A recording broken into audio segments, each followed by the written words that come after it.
A entrada do pessoal. Deixa eu começar a gravação aqui e logo logo nós começamos. Perfeito, pessoal. Nas últimas aulas nós estamos discutindo duas tradições, né, em filosofia da linguagem. A primeira delas é a chamada filosofia da linguagem ideal, né? E dentre os principais autores que nós citamos aqui nessa tradição chamada filosofia da linguagem ideal, é um autor alemão chamado Frege, né, Gottlob Frege. E ele introduz, né, as noções de referência e sentido. E por que ele introduz a noção de sentido na filosofia da linguagem? Porque ele está querendo resolver a questão de como que a linguagem consegue transmitir conhecimento, transmitir informações, certo? Antes das discussões que o Frege fez, né, sobre referência e sentido, na história da filosofia, nós apenas tivemos, assim, em reflexões filosóficas sobre a linguagem, somente a noção de referência. Então, a teoria sobre linguagem, né, antes de Frege, que se mostrou mais forte, foi a teoria referencial do significado. E qual é a grande tese da teoria referencial do significado? De que o significado das palavras é a mesma coisa, né, que as próprias coisas que recebem os nomes, certo? Então, o significado da palavra cadeira é a coisa que recebe o nome de cadeira, né? O significado da palavra caneta é a coisa que recebe o nome de caneta. Porém, né, para fazer uma analogia mais simplificada da teoria referencial do significado, ela defende que significado é apenas a etiqueta das coisas, né? Que o significado das palavras, das frases, das expressões é somente a etiqueta, a chancela, né? O rótulo das coisas.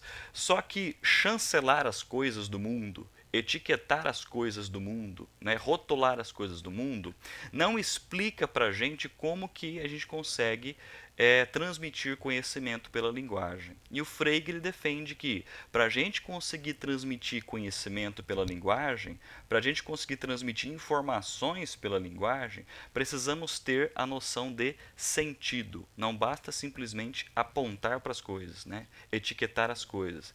É preciso entender os sentidos das diferentes formas e diferentes condições que a linguagem nos apresenta, certo? Eu sempre gosto de trabalhar um exemplo que é clássico na filosofia da linguagem aqui no Brasil.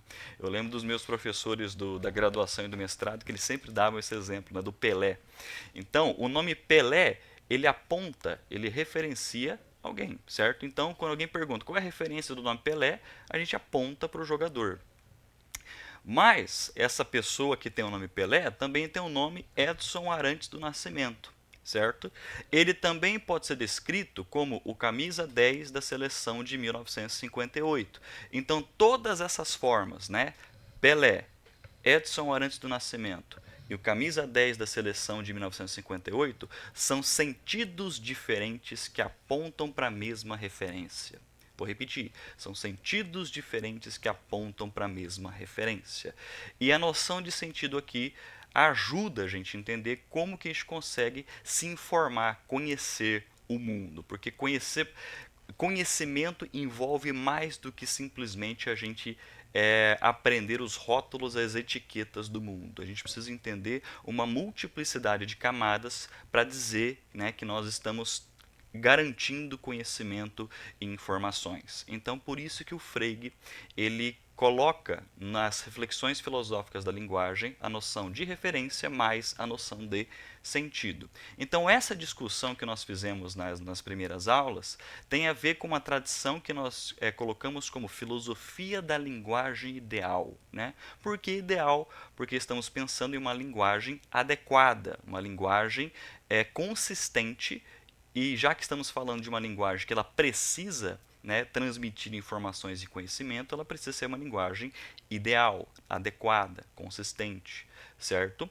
Porém, nós conhecemos na nossa última aula um dos mais importantes filósofos da linguagem, que é o Wittgenstein, né?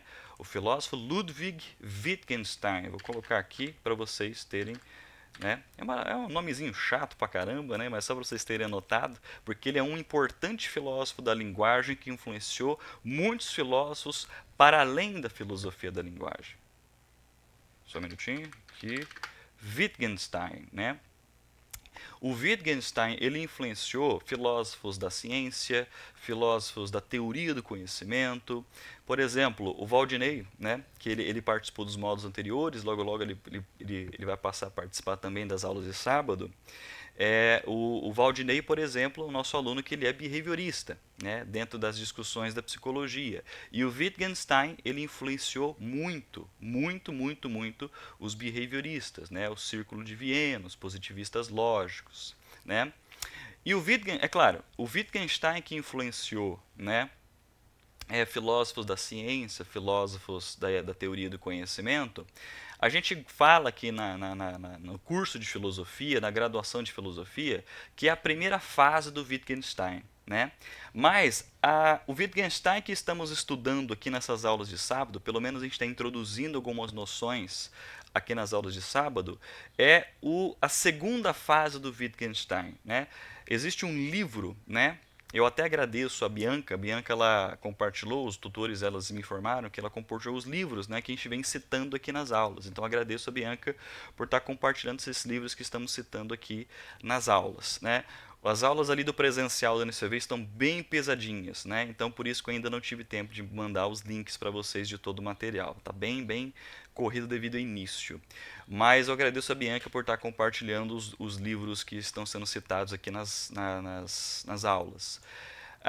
A obra do Wittgenstein que está sendo mais marcante, né, para as nossas discussões aqui nas aulas de sábado é uma obra chamada Investigações Filosóficas, certo? Se eu não me engano, essa obra é de 1953, certo? Investigações Filosóficas.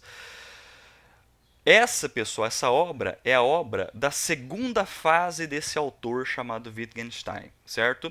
Existe uma primeira fase do Wittgenstein, é uma fase um pouco mais radical, é uma fase em que o Wittgenstein ele está discutindo filosofia da linguagem ideal. Então ele está meio que lado a lado com o Frege e outros autores que falam sobre a linguagem sendo um instrumento para transmitir conhecimento. Então ele está preocupado com regras e critérios para que a linguagem transmita conhecimento adequadamente. Mas existe um argumento nos estudos em filosofia que a segunda fase do Wittgenstein é a mais influente, é a mais, digamos assim, a mais frutífera. E a segunda fase do Wittgenstein é aquela que estamos discutindo nas últimas aulas, que é a filosofia da linguagem comum, certo? A filosofia da linguagem ordinária. E a filosofia da linguagem comum, ela não está necessariamente preocupada com regras e critérios para que a linguagem transmita adequadamente conhecimento. A filosofia da linguagem comum está mais preocupada com os diferentes usos que fazemos da linguagem no cotidiano. Vou repetir. A filosofia da linguagem comum, a filosofia da linguagem ordinária, ela está preocupada com os diferentes usos que fazemos da linguagem no cotidiano. E os diferentes usos que fazemos da linguagem no cotidiano não necessariamente, né, não somente tem a ver com conhecimento. Então, por exemplo, quando você faz uma promessa, quando você batiza alguém, quando você inicia uma cerimônia, uma reunião, quando você faz uma piada, quando você é irônico, né? São diferentes formas de você utilizar a linguagem. E não necessariamente tem a ver com a linguagem e os critérios para que ela transmita adequadamente conhecimento. É claro, quando estamos falando do discurso científico, do discurso acerca do conhecimento, a gente está preocupado com regras e critérios para que essa linguagem, né, preserve verdade, preserve conhecimento. Mas no uso corriqueiro, certo, da linguagem, no uso cotidiano, no uso comum, não necessariamente que a gente vai estar somente preocupado em transmitir conhecimento. né? Estamos preocupados com as diferentes formas de utilizar a linguagem. E é aí que entra, né, a segunda fase desse autor, o Wittgenstein. E o Wittgenstein, pessoal, é um autor que vai influenciar muito outros autores da filosofia da linguagem comum. E hoje nós iremos conhecer um deles, que é o John Longshall Austin, certo? As investigações filosóficas, que é a obra da segunda fase do Wittgenstein, influenciou muito, né, esse filósofo, que é o John Longshall Austin, né, influenciou muito aquele autor que eu comentei com vocês, que é o John Searle, né, o John Searle, influenciou bastante filósofos como Kripke. Esse aqui a gente não vai chegar a ver, ele tem uma relação com a lógica formal bem forte, né? Então vou deixar o Kripke de lado, mas ele é um autor que faleceu no ano passado, né? Mas que todos esses autores que estou colocando aqui no chat, pessoal, foram muito influenciados pelo filósofo Wittgenstein. Todos os filósofos que estamos citando aqui são filósofos do período contemporâneo, tá? Do século XX em diante.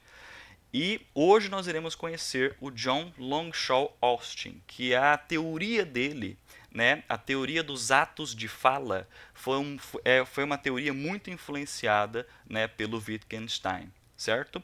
O Wittgenstein, né, na última aula que nós tivemos, nos apresentou a noção de jogos de fala. Não, jogos de linguagem, perdão. Estou confundindo os dois aqui. Jogos de linguagem é uma teoria, é um argumento proposto pelo Wittgenstein, certo? E a teoria dos jogos de linguagem do Wittgenstein influenciou um argumento do John Longshall Austin chamado atos de fala, certo? Atos de fala. Hoje nós iremos recuperar um pouquinho dos jogos de linguagem do Wittgenstein, mas iremos iniciar a noção de atos de fala, né, do John Longshall Austin, certo? E do que trata todos esses temas, pessoal? A filosofia da linguagem comum, ela não está somente preocupada com a linguagem, que ela consegue explicar e descrever adequadamente os fatos, certo? Isso aí é mais o papel da filosofia da linguagem ideal. Porém, a filosofia da linguagem comum, ela está preocupada não somente com a descrição, com a explicação dos fatos do mundo. Ela está preocupada como que a linguagem realiza coisas no mundo, certo? Vou repetir. A filosofia da linguagem comum, ela não está somente preocupada com a explicação e a descrição dos fatos do mundo. Ela está preocupada também como que a linguagem realiza coisas no mundo. Professor, me dá um exemplo.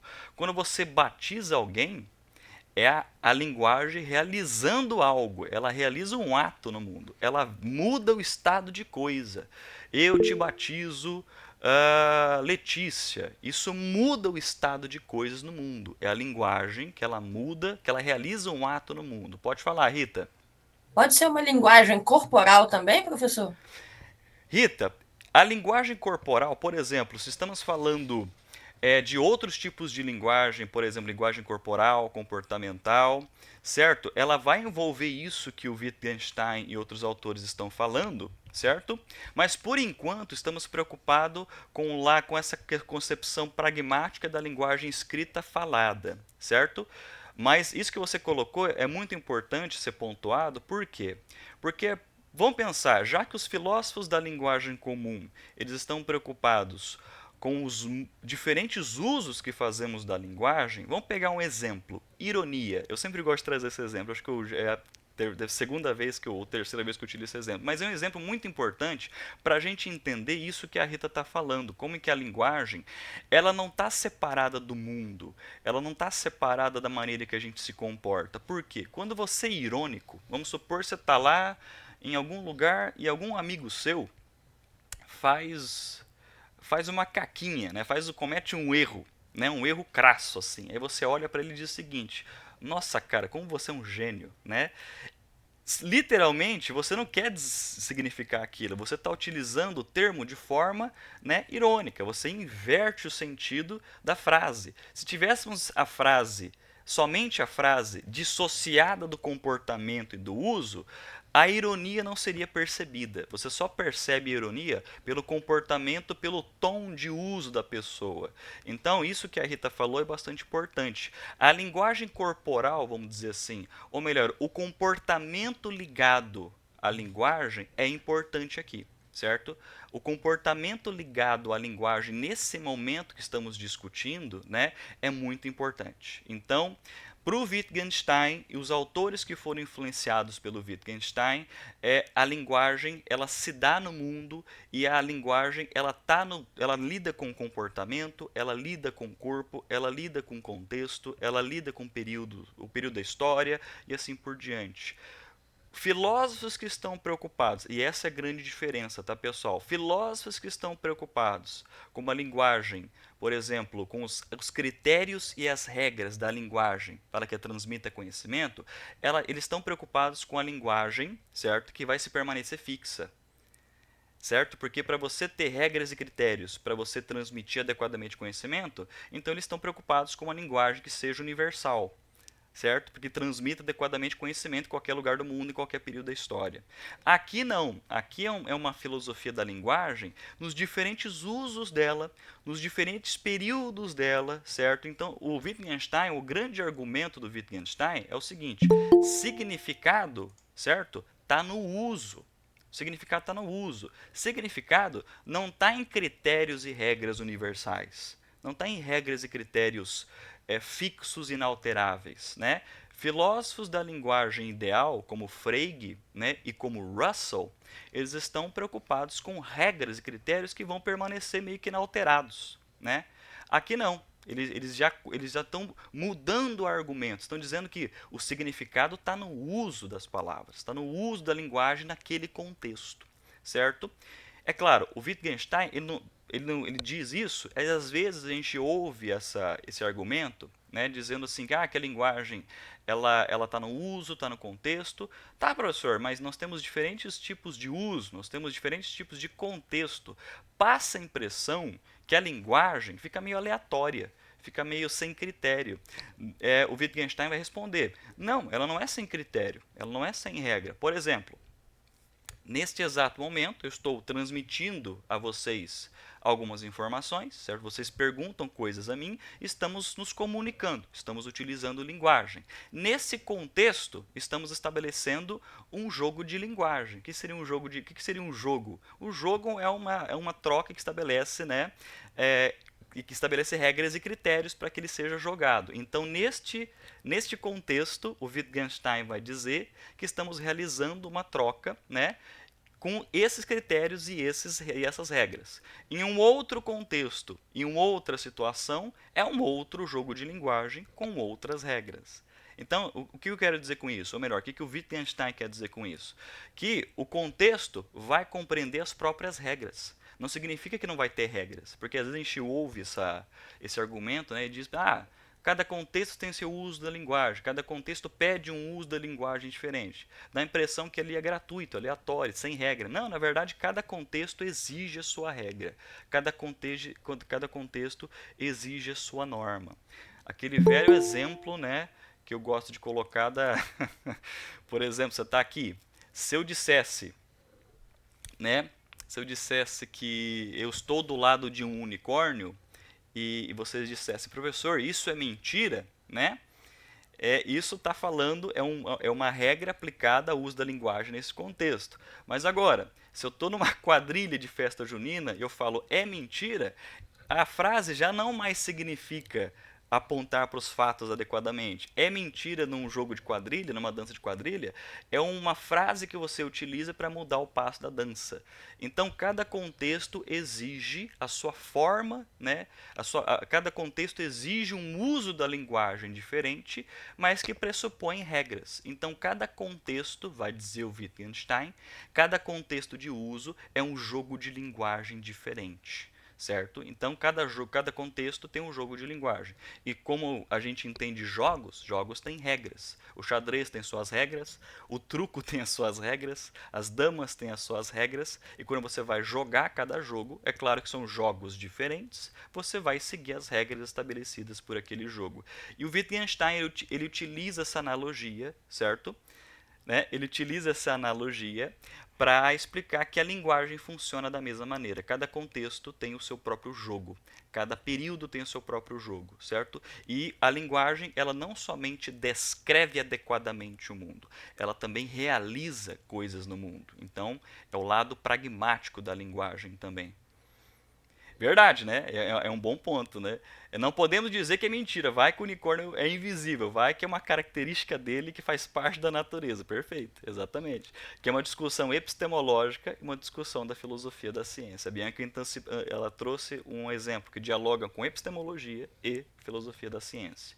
Novamente, pessoal, para os alunos novos que estão participando, que estão entrando hoje, né, na aula de filosofia aqui das aulas de sábado, é sempre bom a gente informar que por mais que nós tenhamos aqui as disciplinas separadinhas, né, por exemplo, filosofia da linguagem, epistemologia, filosofia da ciência, as histórias da filosofia, né, antiga, moderna, medieval, contemporânea, nós precisamos enfatizar as amarras entre essas áreas, tá, pessoal? Elas não estão isoladas, elas não estão fechadas em si mesmas, assim. E é exatamente isso que a Rita comentou. O mundo também tem suas regras nesse sentido. É claro, no momento em que estamos pensando, nos preocupando, por exemplo, com discursos científicos, a linguagem científica, é claro que a gente vai estar preocupado com regras, porque ela precisa funcionar. Né? As teorias elas precisam ser fundamentadas em critérios muito bem definidos, porque você quer descrever adequadamente os fatos do mundo. A ciência quer descrever adequadamente os fatos do mundo, certo? É claro que ela vai estar preocupada com esses tipos de regra. A gente esquece, por exemplo, perdão, a gente esquece que na história da ciência houve mudanças linguísticas também, certo? Houve mudanças linguísticas. Mas isso é uma discussão lá para a filosofia da ciência. Eu também quero introduzir nessas aulas de sábado as primeiras discussões de filosofia da ciência, né, que é bastante importante para a gente estabelecer as amarras. Até a própria filosofia com as outras matérias há também suas regras. Perfeito, exatamente. Então você consegue perceber que essa preocupação do Wittgenstein, que cada contexto tem a sua regra de uso, né? É diferente da preocupação lá do primeiro autor, que é o Frege, que ele quer estabelecer regras independente do contexto. Então, filósofos da linguagem ideal, eles estão preocupados com regras independente do contexto, independente dos diferentes usos nesse sentido. Aqui não, estamos focando que linguagem ela não está separada do seu uso, ou seja, a linguagem não está separada do contexto, do comportamento, né, dos diferentes períodos da história, assim por diante, né? E o Wittgenstein ele coloca o argumento dos jogos de linguagem, que influenciou a teoria, a visão do John Longshall Austin, que é o argumento dos atos de fala, certo? E agora eu vou transmitir um textinho para vocês aqui sobre o John Longshall Austin, né? Logo em seguida para vocês, né, acompanharem o principal argumento dele. Só um minutinho, tá? O computador é lerdo pra caramba, cara. Preciso trocar isso aqui urgente. Ó, John Longshall Austin, né? O John Longshall Austin, pessoal, ele... Tá todo mundo conseguindo ver, pessoal? Dá um retorninho pra mim.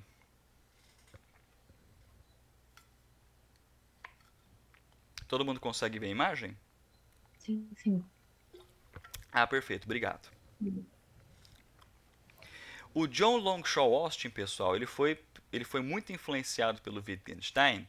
E assim como o Wittgenstein, esse autor, ele também tem as suas duas fases. Para a gente entender o argumento dele sobre os atos de fala, primeiro a gente precisa entender a teoria que ele chama de... que a primeira fase dele, que é a fase da teoria dos performativos. Né? E é o argumento que o Austin coloca para a gente que a linguagem também é usada de forma performativa. Ela também, ela age, ela se comporta, ela atua no mundo. Então a linguagem também realiza uma espécie de atuação no contexto no qual ela está sendo usada. Então a fase da teoria dos performativos diz o seguinte: Austin começou sua análise linguística distinguindo dois tipos de proferimentos, ou seja, dois tipos de usos da linguagem, dois tipos de, por exemplo, expressões da linguagem, proferimentos. O primeiro deles é os constatativos. O que seriam os constatativos? São aquelas afirmações que descrevem ou constatam fatos e que podem ser verdadeiras ou falsas. Exemplo: o céu está azul, ou o céu é azul. Né? Toda vez que alguém utiliza uma frase dessa natureza, o céu é azul, a minha garrafa é verde, a água evapora a 100 graus Celsius, o meu cachorro é marrom, certo? Todas as vezes que eu realizo, que eu tenho frases dessa mesma característica, o Austin fala que é um tipo de proferimento constatativo. Certo? Ou seja, ele descreve ou constata ou quer constatar fatos do mundo. Né? São frases que elas desejam descrever adequadamente os fatos, ou frases que querem constatar adequadamente os fatos. Toda vez que nós utilizamos frases desse tipo, nós queremos capturar os fatos do mundo. Logo, eles são constatativos. Mas também nós temos um outro tipo, né, de expressões. Nós temos um outro tipo de proferimento, que é o proferimento performativo, né, que são enunciados com os quais realizamos ações, que é aquilo que eu comentei com vocês, que aqui em discussões da linguagem, né, da linguagem comum, a linguagem não é simplesmente algo que descreve adequadamente os fatos, ela também realiza atos no mundo, ela também realiza coisas no mundo. Então você tem esses proferimentos que são performativos, que são enunciados com os quais realizamos ações e que não são avaliados nem como verdadeiros e nem como falsos, porque eles não são descrições e constatações. Eles performam algo no mundo. As frases que utilizamos performativas, elas não precisam ser avaliadas como verdadeiras e nem falsas. Os constatativos, sim. Os performativos, não. Eles não são nem verdadeiros nem falsos. Quando você faz uma pergunta a alguém, você performa algo, você realiza algo que exige um efeito. Certo? Uma pergunta, ela não pode ser avaliada como verdadeira e falso por si mesma. Certo? É claro, se alguém faz uma se na pergunta da pessoa existe algo que está errado, você me corrige. Mas toda pergunta em si mesma, ela não é avaliada como uma constatação. Toda vez que você faz uma pergunta a alguém, você quer que a pergunta realize algo. A pergunta exige com que algo aconteça. A pergunta exige uma resposta, exige um efeito. Logo, a pergunta está dentro dos proferimentos linguísticos, certo? Performativos, porque ela quer que algo aconteça, que uma resposta seja dada, e assim por diante. Então, os performativos, eles não são avaliados nem como verdadeiros nem falsos.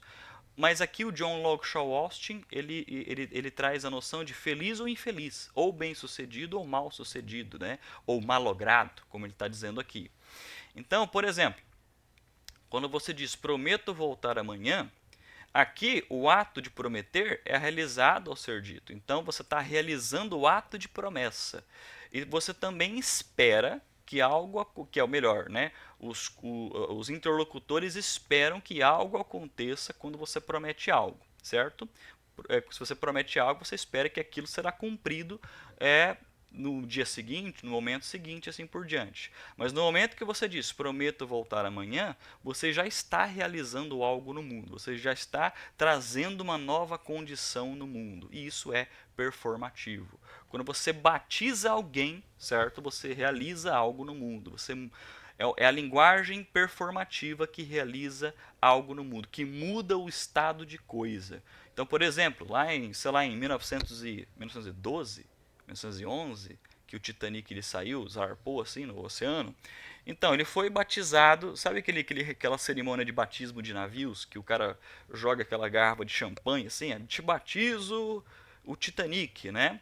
Então, Esse tipo de cerimonial é um exemplo de como que a linguagem é utilizada de forma performativa. Te batizo fulano de tal, declaro encerrada essa reunião. É a linguagem que ela não é uma constatação, ela não é uma afirmação de fatos do mundo. Ela é um ato performativo, ela realiza algo no mundo e que muda as coisas do mundo, né? Ou seja, existe esse condicionamento cultural que frases performativas, elas mudam as coisas no mundo, muda a percepção, muda o estado de coisa. Quando você batiza alguém, seja no sentido religioso da palavra ou não, né, a coisa meio que a situação muda, né? O batismo muda o que era antes e depois do batismo, certo? E isso é pela via da linguagem. Pela via da linguagem, está dizendo aqui o nosso filósofo, o Austin, da linguagem performativa, certo? Austin identificou ainda que os performativos, então nós temos uma divisão dos performativos. Ele vai dividir aqui dois tipos de performativos, os explícitos e os implícitos, certo?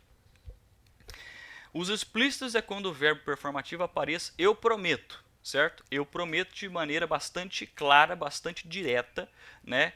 De bastante literal. Você quer dizer isso, você passa informação, você garante que eu te batizo fulano de tal, eu prometo que vai acontecer tal coisa. Então você está falando sobre o ato de forma explícita, né? O implícito, que, por exemplo, o implícito também envolve a noção de ironia, né? A ironia, quando eu digo, quando tem lá, quando eu vejo meu amigo fazer uma cagada, desculpa usar o termo, quando eu vejo alguém fazer uma caquinha, e você olha pra pessoa e fala assim, putz, cara, você é um gênio, e você que tá sendo irônico, você fala assim, putz, você foi meio tanso aqui, hein, cara. Você olha pra ele assim, putz, você foi um gênio. A ironia, ou melhor, a ofensa, o insulto, ou pelo menos a brincadeira, ela está implícita no uso, certo? Então, nesse contexto, ela não está sendo declarada diretamente, de forma explícita. Então, a ironia, ela é um ato performativo, vai dizer o Austin, implícito. Ela está no tom, ela está no uso, ela não está na própria, ela não pode ser identificada na frase em si mesma. Quando você promete algo a alguém, certo? Quando você promete algo a alguém, nesse sentido mais literal, você quer dizer exatamente aquilo que você quer dizer, certo? Agora, quando você fala, putz, cara, você é um gênio de maneira irônica, está implícito no uso. Não tá literalmente, não está descrito de forma explícita, né? Ela está implícita no uso, no comportamento, na linguagem corporal, como bem pontuou a Rita, né? Tá na forma performática. E a performance da linguagem, ela envolve mais do que simplesmente, né, a estrutura sintática, né, das frases e palavras juntas na linguagem, certo? Então, por exemplo, quando o contexto determina a força do ato, o contexto determina a força do ato, por exemplo, quando você diz volto amanhã, pode ser uma promessa, pode ser uma ameaça, pode ser um aviso, dependendo da situação, porque está implícito no uso. Então, por exemplo, você está assistindo lá um filme de bang bang, um filme de cowboy lá, um filme western, né? Então você chega lá, tem dois cowboys, um encarando o outro, e aí você sente que a cena está sendo construída de uma forma que, putz, esses caras vão se pegar no pau, esses caras vai rolar tiro para tudo quanto é lado. E um deles fala, volto amanhã, certo? Então você nota que no uso da frase naquela cena indica uma ameaça, certo? Então, por exemplo, um casal no filme vai se separar, certo? E você fala, volto amanhã. É uma promessa fortíssima, né? Ou um aviso de que, ó, volto amanhã para que a gente possa discutir isso. Então, o Austin, ele separa nesse primeiro momento entre algo que é explícito e algo que é implícito. Porém, pessoal, eu já antecipo a vocês que esse argumento do Austin, ele mudou, certo? Ele mudou. Então, ele vai reformular isso aí, certo? Ele vai reformular isso que a gente está vendo para um argumento um pouco mais sofisticado, certo? O próprio Austin fala que o argumento dele sobre os constatativos, os performativos e essas duas características dos performativos, ela vai mudar. Professor, mas por que a gente precisou ver tudo isso para ter mudado depois? Porque a gente precisou passar por essa noção de performativo. para a gente entender, né, como que ele vai falar sobre os atos de fala, certo? Sobre os atos de fala. Então, ele vai corrigir, ele vai meio que se distanciar desse primeiro argumento dele para formular um outro argumento. Mas a gente precisou passar pela primeira fase do argumento, pelo primeiro momento que ele mostra para a gente a natureza performativa da linguagem, certo? Porque é o seguinte, o Austin está falando para a gente que a linguagem, ou melhor, a forma que a gente utiliza a linguagem, ela tem duas naturezas, a constatativa e a performativa. Porém, todavia, entretanto, quando Austin formulou isso pela primeira vez, ele estava dizendo que de um lado nós temos constatativos e do outro lado nós temos performativos, de forma separada, de forma categorial separada. Mas o Austin, ele meio que discordou depois desse argumento e mudou ele. Ele vai dizer depois que o constatativo, ele pode ser também ao mesmo tempo performativo. E o performativo, ele também compreende um pouquinho de constatativo. Então, ele meio que mudou isso. Ele falou assim, que não dá para fazer uma separação radical entre essas duas categorias, porque a gente percebe, por exemplo, no uso da linguagem, que aquilo que a gente quer dizer de forma constatativa também envolve pelo menos um pouco de performance. E aquilo que a gente quer, né, quer utilizar de forma performática também envolve pelo menos um pouquinho de constatação. Então ele vai mudar esse argumento anos depois, certo? Ele vai mudar esse argumento lá nos anos 60, lá nos anos 70, certo? E essa mudança vai gerar o argumento que, até hoje, o argumento mais forte do Austin, que é a teoria dos atos de fala, certo? Os atos de fala. Aí logo a gente vai falar dos atos de fala. Só um aviso, pessoal. Hoje eu vou participar, daqui a pouco eu vou participar do evento de iniciação científica da faculdade. Então nós fecharemos a nossa aula de hoje exatamente às 10 horas, que logo vou ter que passar para outro link para participar das apresentações. É que eu sempre gosto de chegar até umas 10h15, 10h20, 10h30 para a gente, né, aproveitar o máximo que a gente tem aqui nas aulas de sábado. Mas eu já queria antecipar a vocês esse primeiro momento do autor, desse novo autor, que é o John Longshall Austin, né? E para a gente entender o que vai ser os atos de fala, a gente precisou entender o que é ato constatativo e performativo, certo? É claro que aqui isso vai mudar, mas a gente precisou ter passado por isso aqui, certo? Então esse é o grande ponto. E agora, para explicar a vocês, né, o que significa dizer que o constatativo ele também tem um pouco de performance, e a performance também envolve uma espécie de constatação, eu vou dar um exemplo que se relaciona muito, por exemplo, com a filosofia da ciência, certo? Exato, estou vendo agora os exemplos que vocês estão colocando no chat, né? Tipo, como você fez isso no contexto? Perfeito. Um outro tipo de uso performático, né? A Rita trouxe um exemplo que me lembrou daquele exemplo clássico do uso performático da linguagem. Você olha para alguém, você está num restaurante, você fala assim: por favor, pode me passar o sal? Né? O uso performático dessa pergunta, ela é um pedido em forma de pergunta. Ela quer realizar uma ação em forma de pergunta, assim, né? Então, a pessoa não vai chegar para você e falar assim, sim, posso sim, e volta a comer. Quando você fala, pode me passar o sal? Ela não vai responder, sim, posso sim. Ela vai te entregar, porque compreende-se que o uso performático disso aí exige um outro tipo de ato, né?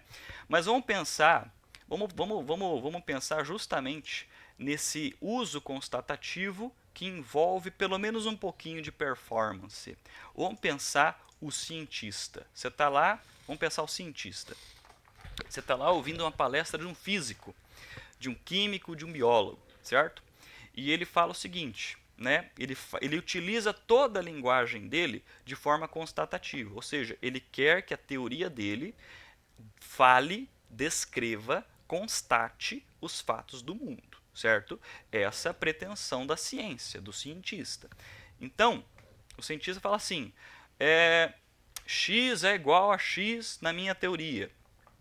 Tal coisa leva a tal coisa em tal teoria. Em todas as vezes que você vai ouvir isso de um cientista, numa palestra, num livro, certo?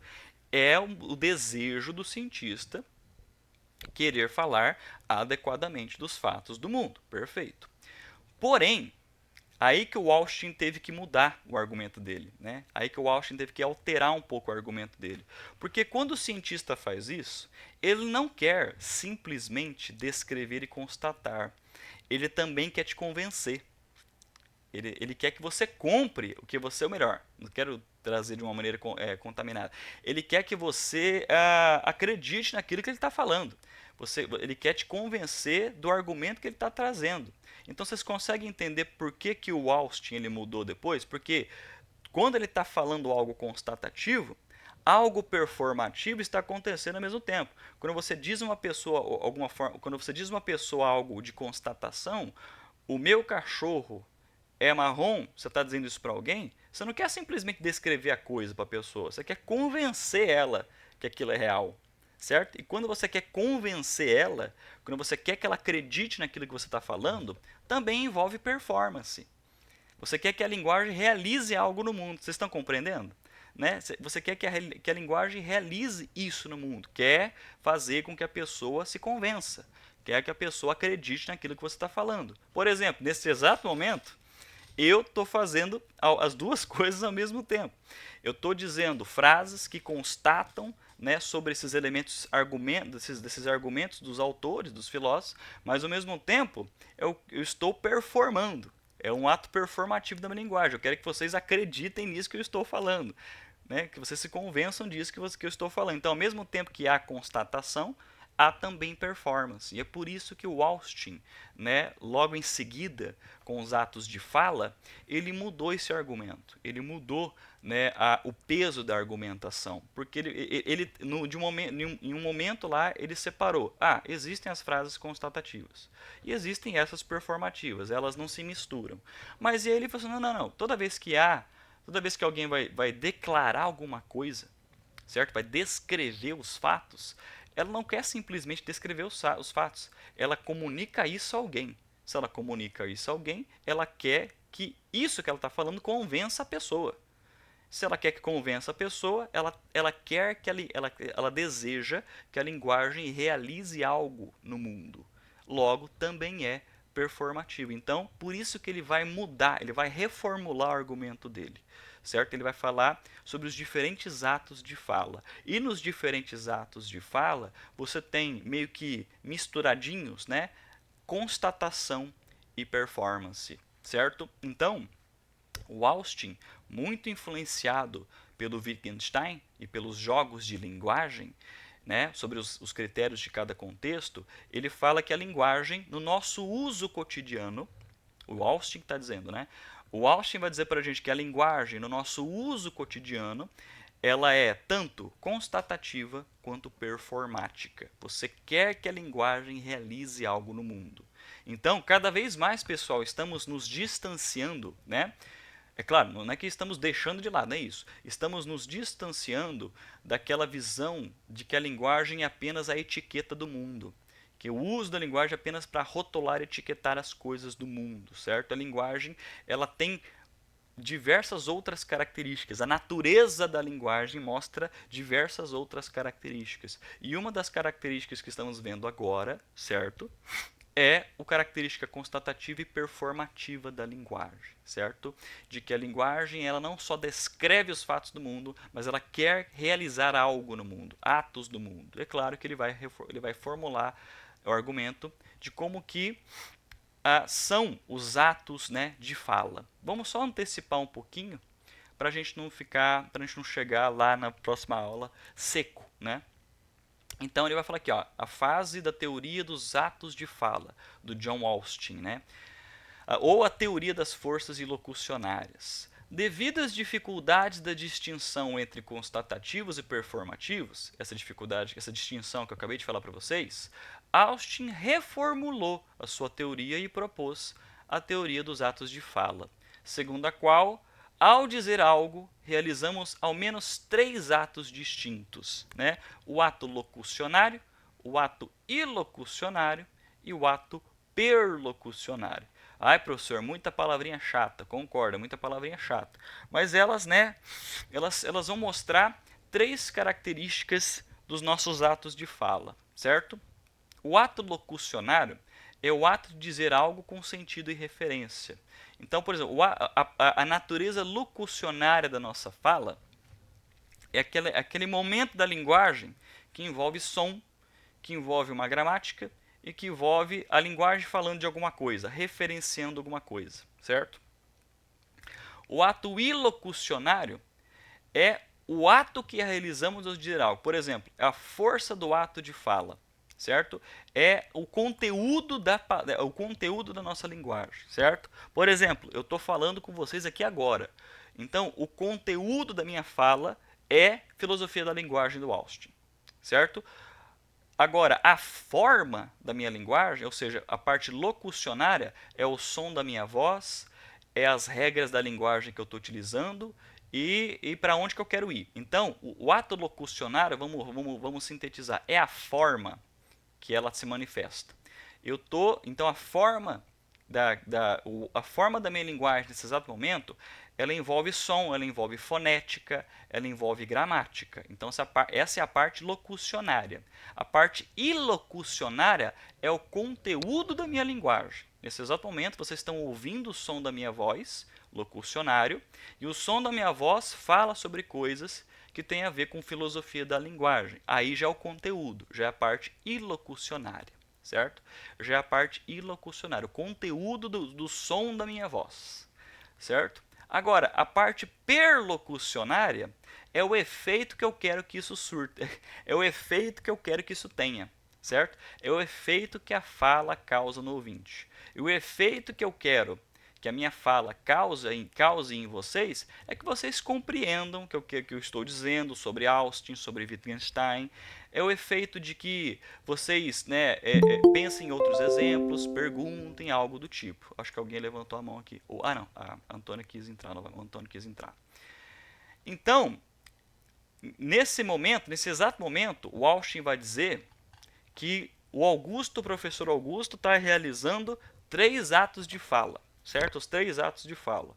O ato locucionário, porque o professor Augusto está falando, ele está emitindo sons pela fala dele, certo? Esses sons envolvem palavrinhas que elas estão funcionando de acordo com regras. Ou seja, o ato locucionário é a forma, certo? É a forma, de forma falada, certo? Às vezes envolve linguagem Libras, né? A forma da linguagem de Libras vai envolver um outro ato locucionário, já é gestual, já não é sonoro, é uma coisa gestual, uma coisa corporal, certo? Porém, quando eu estou falando aqui para vocês, é a forma que eu utilizo os sons quando eu estou falando para vocês, e o conteúdo dos sons da minha fala é sobre o Austin, é sobre o Wittgenstein, é sobre filosofia da linguagem. E o ato perlocucionário é o efeito que essas coisas que eu estou dizendo a vocês, o efeito que isso, pelo menos que eu desejo que isso cause a vocês, certo? Que vocês compreendam, que vocês pensem a respeito, certo? É o efeito que eu quero que cause, é o efeito que eu desejo que aconteça. E todas as vezes que utilizamos a linguagem, vai dizer o Austin, não é uma linguagem, por exemplo, isolada, uma descrição isolada. Ela quer realizar alguma coisa no mundo, ela quer que surte algum efeito, né, com o uso de tal linguagem e assim por diante, certo? E aí o Austin ele vai, deixa eu ver. Exato, perfeito. Você tem o ilocucionário nesse sentido, não transmite som, mas você tem a postura no qual você transmite semântica, você transmite algo que signifique, né, nesse sentido, né? Pois a própria forma de você transmitir a informação é uma outra forma, certo? A forma de você falar sobre o conteúdo da linguagem, ilocucionário. O conteúdo da sua fala, independente do conteúdo, seja literatura, filosofia, uma conversa cotidiana. Perlocucionário é quando você percebe, é o efeito que você espera do uso da linguagem, certo? Ilocucionário é como você transmite, certo? Locucionário é o conteúdo da linguagem. perlocucionário. É o efeito que isso, o efeito que o falante quer que aconteça. É o efeito que o falante quer que aconteça. Então, o John Longshaw Austin, ele fala sobre quando todas as vezes que a linguagem é utilizada, ela realiza esses 3 atos de fala, certo? Ilocucionário, perlocucionário e locucionário, certo? Não se preocupem que na próxima aula nós iremos retomar essas palavrinhas, esses termos, esses conceitos, para que fique claro, né, nos novos exemplos e nos nossos argumentos. Perfeito, pessoal. Alguma dúvida, algum comentário, algum exemplo vocês querem trazer para a gente conversar? Tranquilo? Logo, logo encerraremos, pessoal, devido à apresentação que eu vou ter daqui a pouco, né? Peço até perdão por ser bastante curtinho hoje. Hoje nós temos o encontro da iniciação científica e os professores orientadores têm que ficar ali meio que preparados, assim. Pode falar, Rita. Tipo assim, eu sou deficiente auditiva, então eu já fiz Libras. Uhum. Então, o perlocucionário, eu expresso a Libras e causo um impacto na pessoa que está recebendo a tradução a Libras? Isso, por exemplo, a pessoa que ela recebe, ela compreende, certo? Significa que o ato perlocucionário está acontecendo, ou seja, o efeito da compreensão ocorreu, certo? Mas às vezes a gente pode até pensar, a gente pode até forçar um pouquinho o argumento do Austin, assim, professor, e se a pessoa falar com outra e a outra não entender, já está ocorrendo algo perlocucionário? Ah, está surtindo efeito de dúvida nesse sentido, né? A gente pode forçar um pouquinho pensar dessa forma. Mas sim, se a pessoa, por exemplo, na comunicação de linguagem de sinais em Libras, certo? Existe o ato perlocucionário, a pessoa compreender, transmitir significado a partir daquele uso. É claro que estamos separando entre forma, conteúdo e efeito, né? Os 3 atos de fala aqui do Austin é o ato, o conteúdo, a forma, o conteúdo e o efeito. E aí ele é muito importante porque faz com que a gente pegue a linguagem no seu uso cotidiano e disseque ela, né? Você disseca ela, né? Ela tem essa característica, mas ela também tem essa outra característica. E dentro da filosofia da linguagem comum, você percebe essas múltiplas características nos usos e assim por diante. Então, a gente percebe que agora esse tipo de discussão filosófica da linguagem comum mostra a linguagem de maneira bastante ampliativa, muito ampliativa. Tipo assim, em diferentes contextos, você tem diferentes jogos da linguagem, certo? Mas cada jogo da linguagem tem essas características, tem esses 3 atos. Então parece que estamos meio que quebrando o átomo, sabe? Estamos dividindo a matéria em diversas partezinhas, né? A linguagem ela é uma coisa que a gente está dividindo em diversas partes, né? E de diferentes formas. Isso é muito legal, isso influencia filósofos até hoje. Até hoje, né? Para fora da filosofia, esse argumento ele é muito, esses argumentos nessas discussões que estamos fazendo aqui, ele é muito, muito forte, né? Nós temos autores aqui na filosofia do Brasil que eles citam muito, né, os filósofos da linguagem comum. Nós temos o Paulo Arantes, que é um professor ali da USP, na filosofia da USP, que ele cita, ele é especialista em filosofia, por exemplo, nas tradições de filosofia continental, né? Por exemplo, ele é especialista em escola de Frankfurt, em Hegel, né, em Marx, mas ele também dialoga bastante com filósofos da linguagem, né, alemães, ingleses, dessa natureza, dessa tradição do Wittgenstein, certo? Influenciou muito esses autores, outros autores, né, de outras tradições. Eu gostaria, eu sempre, é um desejo que eu tenho, né, de, por exemplo, separar Bianca, só avisando, tá? Não esqueci do nosso grupo de estudos, tá? Estou formulando com o Saulo. Mas eu tenho também um grande desejo de formar um grupo que para vocês exercitarem lógica, né? Para vocês terem exercícios de lógica, porque é um instrumento muito importante aqui na filosofia. Seja a lógica aristotélica, seja a lógica moderna. Então é uma coisa muito importante que vocês tenham contato de fazer uma leitura formal. Certo? O que é uma leitura formal? Utilizar uma notação lógica para vocês terem essa prática, pelo menos um pouquinho, aqui no curso de filosofia, certo? Por que isso é importante? Porque para filósofos da linguagem ideal, eles utilizam muito a linguagem lógica. É por isso que, por exemplo, o Wittgenstein, o John Longshore Austin, o John Searle, eles estão se mostrando mais presentes aqui nessas discussões que estamos fazendo em filosofia da linguagem, porque a teoria deles não envolve tanto lógica, ou lógica no sentido formal, aquelas notações lógicas. Os outros, eles têm relativamente, essa formalização lógica aparece de forma um pouquinho mais forte, né? Então o Frege, o Russell, o Kripke, o Quine, eles utilizam uma notação lógica um pouquinho mais forte. Mas eu não sei se até que ponto vocês tiveram isso na disciplina de lógica lá nos módulos. Então por isso que eu tenho esse desejo, né, de pelo menos um pouquinho trazer essa discussão, né, em algum grupo, alguma optativa, algo do tipo. Mas por enquanto nós não estamos precisando disso, né? Os argumentos de filosofia da linguagem comum já estão se mostrando bastante efetivos aqui, né? Com o John Longshore Austin, com o Wittgenstein, que a gente não precisa necessariamente de uma notação lógica. Pode falar, Bianca. Se o senhor quiser, eu posso te passar os pontos que eu estudei na disciplina que tem o conhecimento lógico. Quem é iniciante ainda não chegou nessa disciplina, né? Mas para quem já fez, eu vou passar para o senhor os pontos que tem dentro dela. Perfeito, Bianca. Muito, muito obrigado, tá? Pessoal, para aqueles que estão chegando agora,